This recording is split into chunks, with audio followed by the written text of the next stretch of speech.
Hi everyone. The skills needed to complete an accurate transcription draw on many aspects of music. Transcribing, therefore, is an excellent means of improving your musical knowledge and overall musicianship.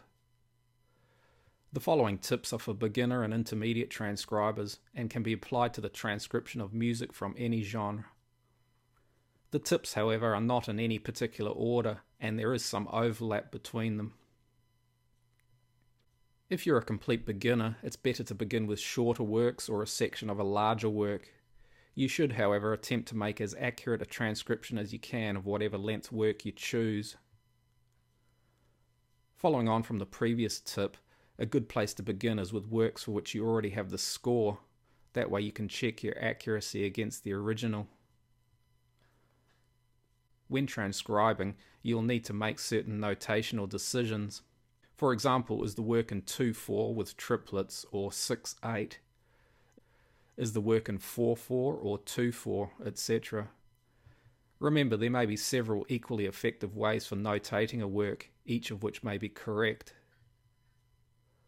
Often it's easier to begin by transcribing only the rhythm before moving on to the notes. For example, if you're transcribing a 2 or 3 part contrapuntal work, initially determining the rhythm of each part can make the rest of your transcription easier.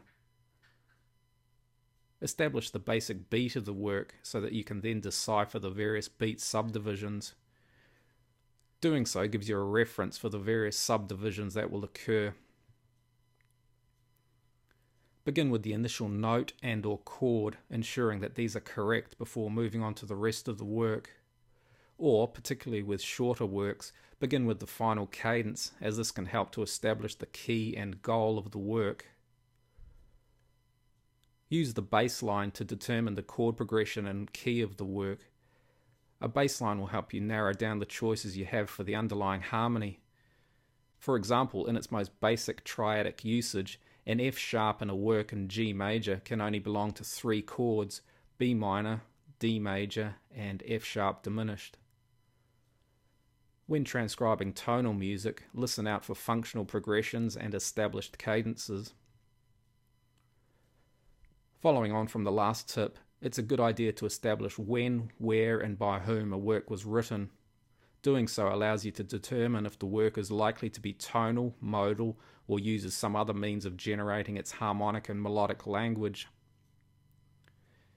If the work has a title such as Minuet or Sonata, it may follow a typical outline in terms of its structure, modulations, and use of themes. Once you've transcribed the harmony and melody, consider the articulation, tempo markings, and dynamics which will best capture the performance of the original. Continue your ear training to enhance your transcribing abilities. I hope you found this useful. Thanks for watching. See you next time.